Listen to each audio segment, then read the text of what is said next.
नमस्कार, मैं हूं पुष्पेंद्र चौधरी और आप देख रहे हैं इंडिया वॉइस। छत्तीसगढ़ कौशल्या भूमि में आपका स्वागत है। रुक करते हैं खबरों की ओर। उत्तर प्रदेश के मुख्यमंत्री योगी आदित्यनाथ ने छत्तीसगढ़ के मुख्यमंत्री विष्णुदेव साय को निमंत्रण भेजा है।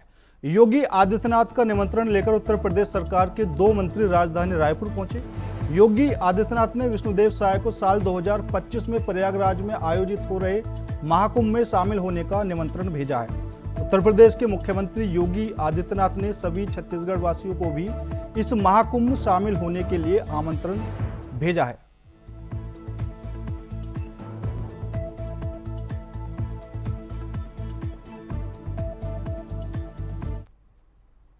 प्रयागराज में पवित्र महाकुंभ मेला 2025 का आयोजन हो रहा है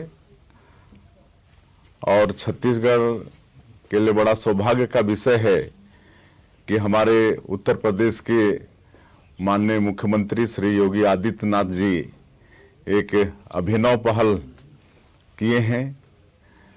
महाकुंभ के निमंत्रण के लिए 2 मंत्री अपनी सरकार का छत्तीसगढ़ भेजे हैं। आज माननीय श्री सुनील शर्मा जी जो कैबिनेट मंत्री हैं वो आए हैं।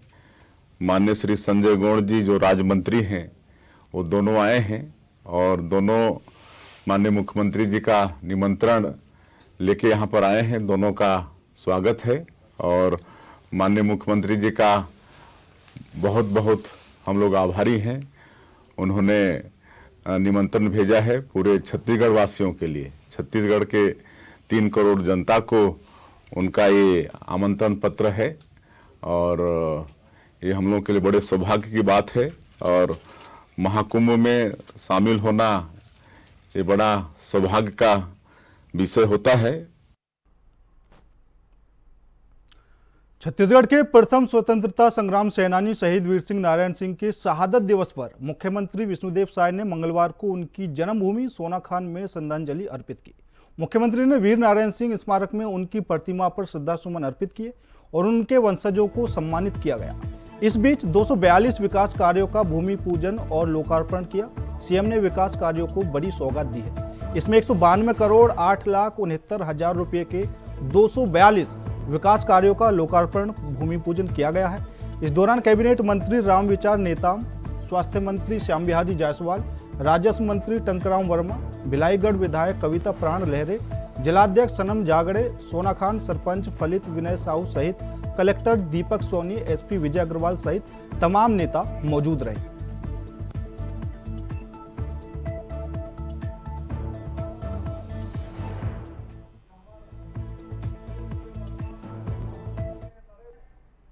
शहीद वीर नारायण सिंह जी का शहादत दिवस है और आज मुख्यमंत्री के नाते पहली बार यहाँ शहादत दिवस के अवसर पर आना हुआ और इस शहादत दिवस के कार्यक्रम में हमारे डिप्टी सीएम श्री अरुण साव जी हैं, हमारे यहाँ के प्रभारी मंत्री श्याम बिहारी जायसवाल जी और मंत्रीगण टंकराम वर्मा, हमारे विधायकगण और संगठन के सभी लोग हैं। भारी संख्या में लोग भी हैं और आज इस अवसर पर शहीद वीर नारायण सिंह जी को सत नमन करते हैं। वो पहले स्वतंत्रता संग्राम सेनानी हुए जो अंग्रेज़ों के साथ लड़ाई लड़े। एक जमींदार होते हुए भी अंग्रेज़ों से समझौता नहीं किया और गरीबों के लिए लड़े। जब उस समय अकाल पड़ा और अंग्रेज़ों के भंडार में अनाज भरपूर था तो वहाँ से निकाल के गरीबों में बांटने का काम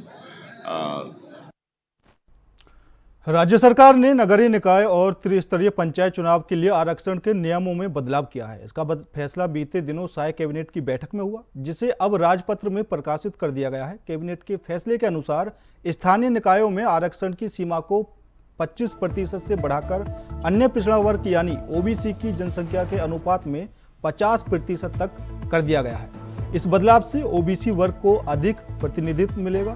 हालांकि यदि किसी निकाय में अनुसूचित जाति या जनजाति का आरक्षण 50% या उससे अधिक है तो ओबीसी का आरक्षण उस निकाय में शून्य होगा।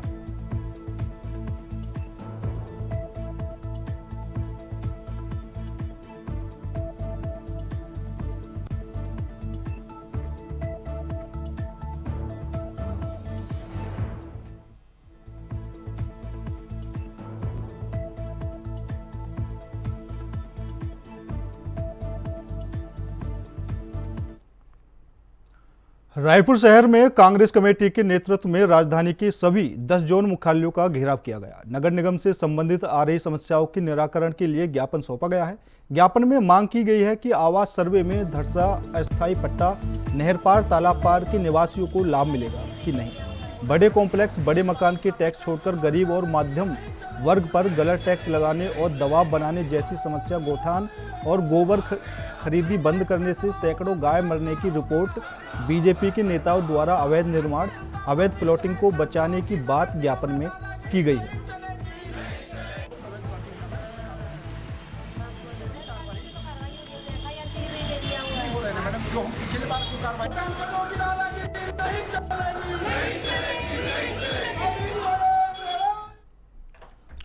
छत्तीसगढ़ के पूर्व मुख्यमंत्री भूपेश बघेल आज निजी कार्यक्रमों में शामिल होने के लिए बिलासपुर पहुंचे। इस बीच उन्होंने पत्रकारों से बात करते हुए उन्होंने प्रदेश भर के अलग अलग मुद्दों पर चर्चा की। धान खरीदी के मामले में वर्तमान सरकार को घेरते हुए कहा कि बीजेपी के शासनकाल में प्रदेश भर में धान खरीदी को लेकर बहुत सारी गड़बड़ियां हुई, जिसकी वजह से किसानों को समस्या उठानी पड़ी। नक्सलवाद की समस्या को लेकर उन्होंने कहा कि कांग्रेस के शासनकाल में ऐसे बहुत से काम किए गए जिनकी वजह से नक्सलवाद प्रदेश में कमजोर पड़ा। यही वजह है कि आज अमित शाह वहां दौरे पर आ रहे हैं। निकाय चुनाव को लेकर भूपेश ने कहा कि बीजेपी डरी हुई है, इसलिए चुनाव नहीं कर रही। बीजेपी को संविधान से कोई लेना देना नहीं है। महाराष्ट्र विधानसभा चुनाव के बाद तय समय से सरकार गठन नहीं करने के मुद्दे पर बघेल ने कहा कि बीजेपी संविधान को नहीं मानती। बघेल ने निकाय चुनाव को लेकर जारी अध्यादेश के मुद्दे को आगामी विधानसभा सत्र में उठाने की भी बात कही है।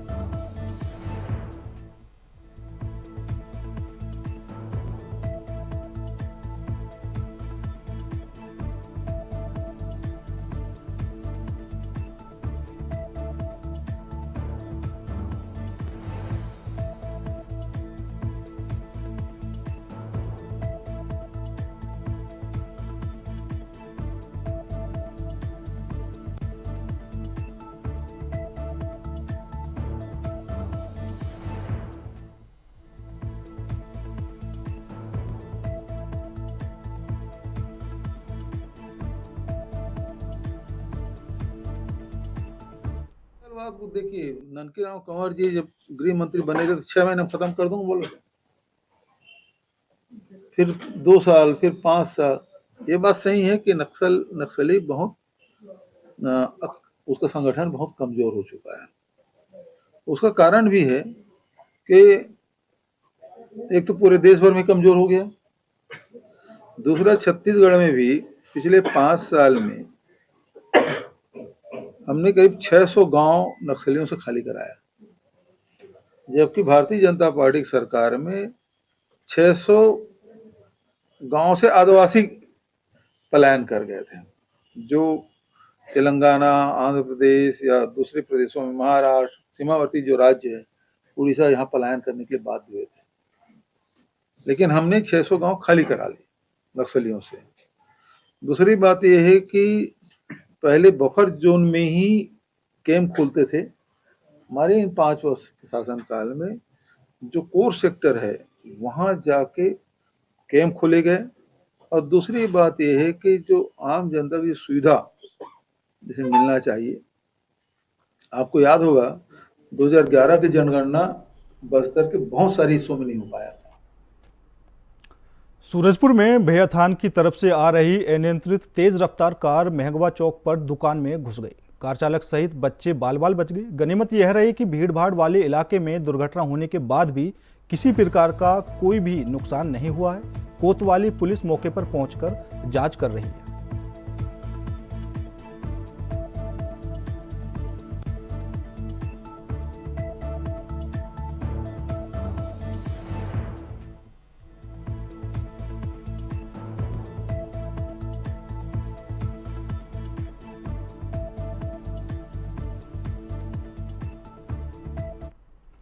बिलासपुर में अजमेर शरीफ दरगाह के खिलाफ याचिका दायर करने के विरोध में विशाल मौन जुलूस निकालकर राष्ट्रपति और प्रधानमंत्री के नाम जिला प्रशासन को ज्ञापन सौंपा गया।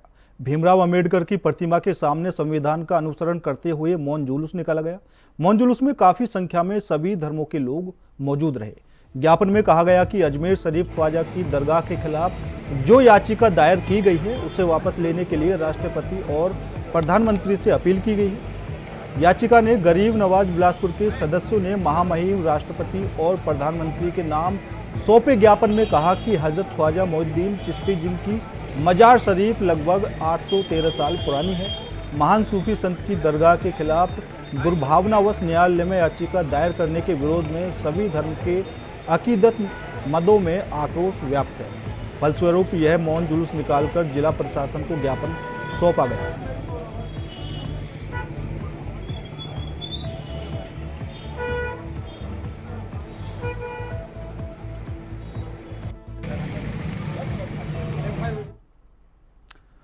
खबर बलौदाबाजार जिले के भाटापारा से है, जहां गुरुद्वारे के पास बुजुर्ग से शराब पीने के लिए 3 बदमाशों ने पैसे मांगे, लेकिन पैसे ना देने पर बुजुर्ग को बदमाशों ने मारपीट कर घायल कर दिया और उसके बाद मोबाइल छीनकर वहां से फरार हो गए। साथ ही गाड़ी भी तोड़फोड़ की है। जैसे कि इस घटना की जानकारी सिख समाज के बुजुर्ग ने अपने जानकारों को दी, तो उसके बाद सिख समाज के लोगों ने थाने में पहुंचकर जमकर नारेबाजी की और आरोपियों के खिलाफ कार्रवाई की मांग की है। सिख समाज के गुस्से को देखकर पुलिस ने आरोपियों को पकड़ने के लिए चारों तरफ घेराबंदी कर रात में ही तीनों आरोपियों को गिरफ्तार किया और बीएनएस के तहत मामला दर्ज कर न्यायिक हिरासत में भेज दिया है।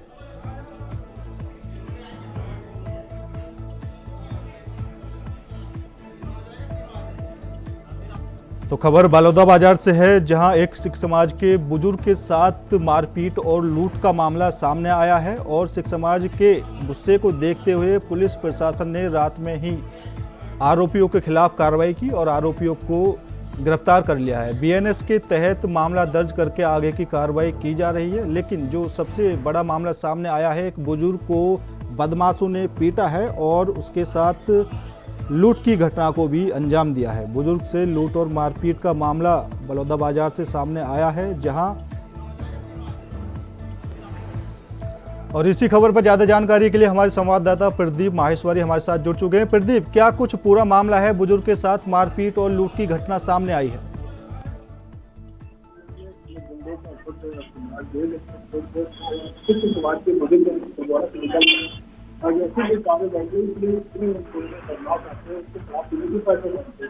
तो पैसा नहीं देते तो मोबाइल से लेकर मार्केट करते हैं, मार्केट करने का प्रयास करते हैं कि जो मिल जाते तो नहीं।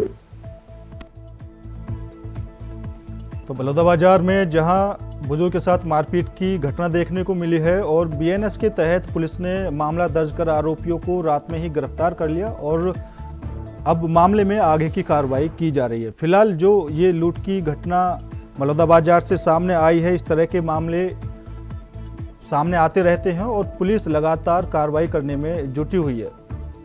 तो बुजुर्ग के साथ मारपीट के बाद लूट की घटना को अंजाम दिया गया है, जहां पर बदमाशों ने बुजुर्ग से शराब पीने के लिए पैसे मांगे और पैसे ना देने पर बुजुर्ग के साथ मारपीट की गई और बुजुर्ग का मोबाइल भी लूटकर बदमाश फरार हो गए। तो वहीं सिख समाज के गुस्से को देखते हुए पुलिस ने मामला दर्ज किया और रात में ही आरोपियों के खिलाफ कार्रवाई की, जिसके बाद पुलिस ने आरोपियों को गिरफ्तार कर लिया और बीएनएस के तहत मामला दर्ज कर उनके खिलाफ कार्रवाई की जा रही है। उनको न्यायालय में पेश किया गया है।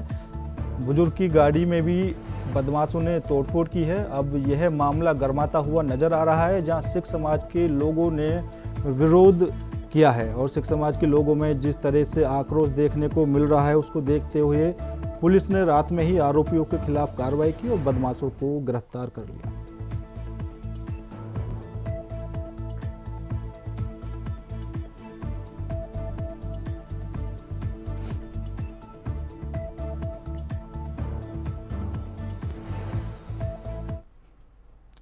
खबर बलौदाबाजार से है, जहां मालवाहक मेटाडोर गाड़ी के सीट बेल्ट में युवक का शव लटका मिला। कृषि उपज मंडी के गेट नंबर 1 के पास खड़ी गाड़ी में शव लटका मिला।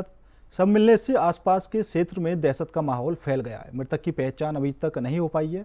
आशंका जताई जा रही है कि मामला हत्या से जुड़ा हुआ है। मौके पर पुलिस और फोरेंसिक टीम जांच में जुटी हुई है। पुलिस मामले में आगे की कार्रवाई कर रही है। तो पूरा मामला बलौदाबाजार से है, जहां एक मेटाडोर में युवक का शव मिला है। फिलहाल फोरेंसिक टीम और पुलिस पूरे मामले की जांच कर रही है। पुलिस जांच में लगी हुई है कि यह आत्महत्या है या हत्या का मामला है। हालांकि सीट बेल्ट से युवक का शव लटका हुआ मिला है। बलौदाबाजार से ये पूरा मामला सामने आया है।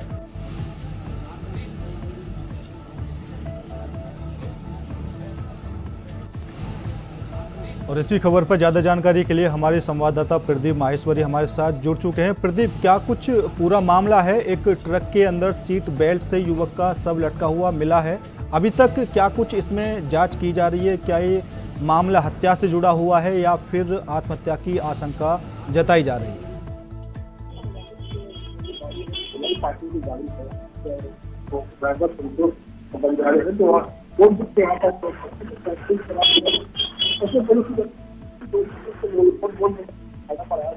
और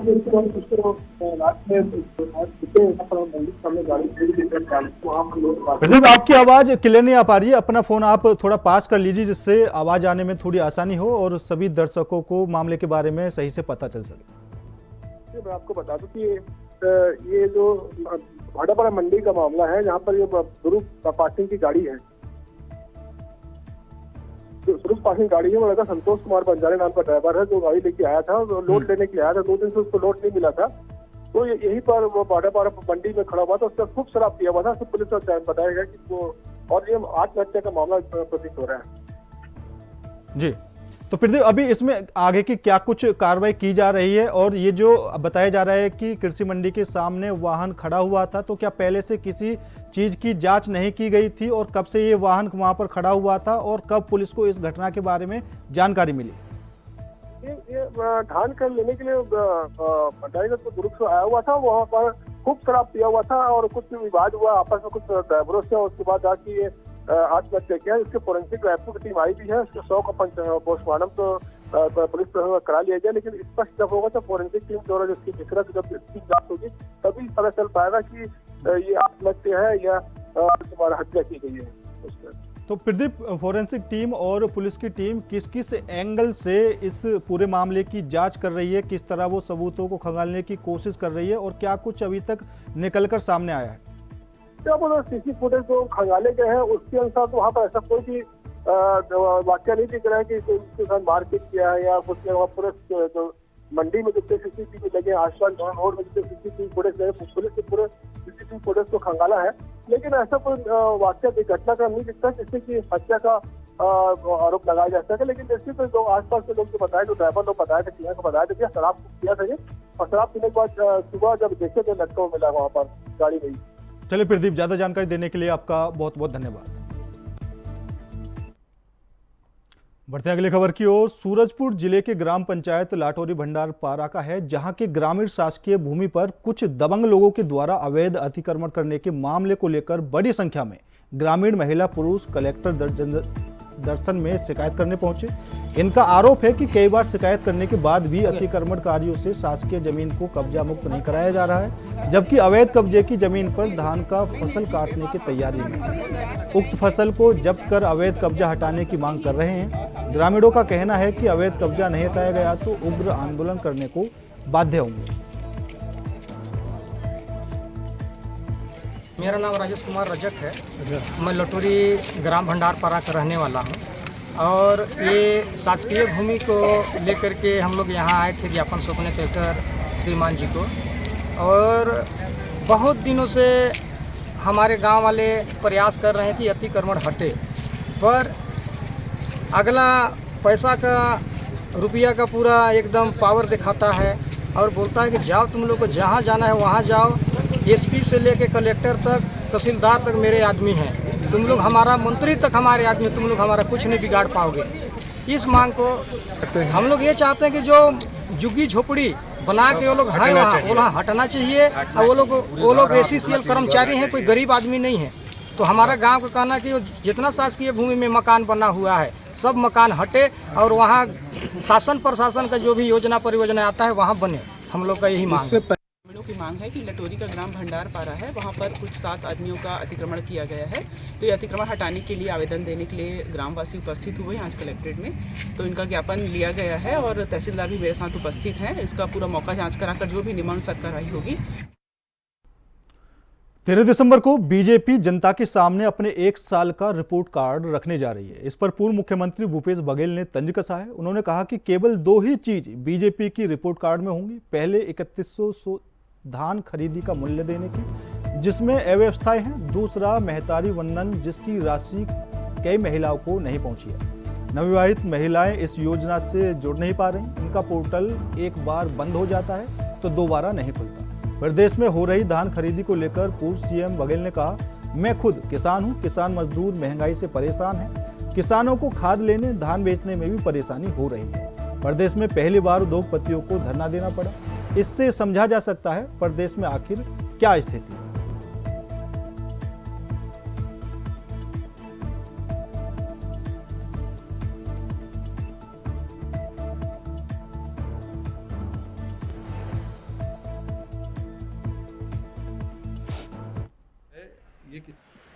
कल दिल्ली में बड़े नेताओं के साथ बैठक थी और आज पूरे प्रदेश में धान खरीदी की अव्यवस्था को लेकर प्रदेश कांग्रेस कमेटी के द्वारा ब्लॉक स्तरीय धरना प्रदर्शन का कार्यक्रम आयोजित किया गया है। पूरे प्रदेश में लगातार किसानों के हक की लड़ाई कांग्रेस पार्टी लड़ रही है और सभी नेता उसमें शामिल भी हो रहे हैं। और यदि कांग्रेस पार्टी लगातार ये दबाव नहीं बनाती, तभी जो धान खरीदी में थोड़ा बहुत भी हो पा रहा है वो भी नहीं हो पाता। गांव सारे सोसाइटियों में अब ताले लग गए हैं कि धान खरीदी बंद कर दिया गया क्योंकि परिवहन नहीं हो रहा है। इस स्थिति के बारे में लगातार हम मीडिया के माध्यम से बोलते रहे, लेकिन सरकार के कान में जूं तक नहीं रहेंगी। ये स्थिति है, ये किसानों का प्रदेश है और किसानों के धान खरीदी में इस प्रकार से हिला हवाला और इस प्रकार से अव्यवस्था पहली बार देखने को मिली है।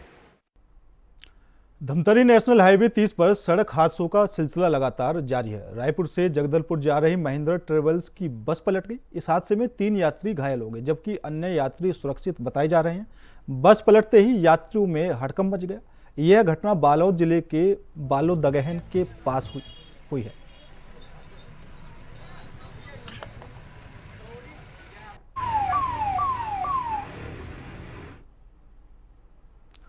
फिलहाल मेरे साथ इस बुलेटिन में इतना ही। बाकी देश और दुनिया की तमाम खबरों के लिए देखते रहिए इंडिया वॉइस।